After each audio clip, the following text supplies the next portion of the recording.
ایک زمانے کی بات ہے، ایک خوبصورت گاؤں میں حمزہ نام کا ایک غریب مگر نیک دل لڑکا رہتا تھا۔ حمزہ کو نئی جب وہ بازار سے گزر رہا تھا تو اسے ایک بوڑھا شخص نظر آیا جو ایک پرانا قالین بیچ رہا تھا۔ بوڑھے شخص نے کہا، یہ عام قالین نہیں، ایک جادوئی اڑنے والا قالین ہے۔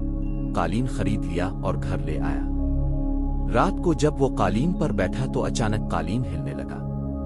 پھر ایک نرم آواز آئی، حمزہ مضبوطی سے بیٹھ جاؤ، ہم سفر پر جا رہے ہیں۔ قالین ہوا میں بلند ہونے لگا۔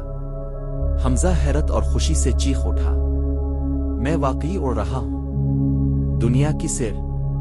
قالین اسے اونچے پہاڑوں، نیلے سمندروں اور سنہری صحراؤں کے اوپر سے لے گیا۔ اس نے خوبصورت شہروں، قدیم قلعوں اور عجیب و غریب جانوروں کو دیکھا۔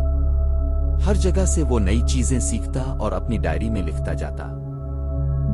گمشدہ شہر۔ ایک دن قالین اسے ایک پراسرار صحرا میں لے گیا۔ وہاں ریت کے درمیان ایک گمشدہ شہر چھپا ہوا تھا۔ شہر کے لوگ پریشان تھے کیونکہ ان کے پانی کا واحد چشمہ خشک ہو چکا تھا۔ شہر کے بزرگ نے حمزہ سے کہا، اگر تم ہماری مدد کرو تو ہم ہمیشہ تمہارے شکر گزار رہیں گے۔ مشکل کا حل۔ حمزہ نے پورے علاقے کا جائزہ لیا۔ اسے ایک بڑی چٹان نظر آئی جو پانی کے راستے کو روک رہی تھی۔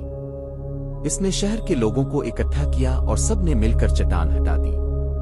چند لمحوں بعد پانی دوبارہ بہنے لگا۔ پورا شہر خوشی سے جھوم اٹھا۔ انعام۔ شہر والوں نے حمزہ کو سونے کا خزانہ دینا چاہا، لیکن حمزہ نے کہا، مجھے خزانے کی ضرورت نہیں، اب کی خوشی ہی میرا انعام ہے۔ لوگ اس کی نیکی سے بہت متاثر ہوئے۔ شہر کے بزرگ نے اسے ایک جادوئی ستارہ تحفے میں دیا جو ہمیشہ صحیح راستہ دکھاتا تھا۔ گھر واپسی۔ قالین حمزہ کو واپس اس کے گاؤں لے آیا۔ حمزہ نے اپنے سفر سے بہت کچھ سیکھا تھا۔ اب وہ جانتا تھا کہ دنیا کی سب سے بڑی دولت سونا نہیں بلکہ علم، مہربانی اور دوسروں کی مدد کرنا ہے۔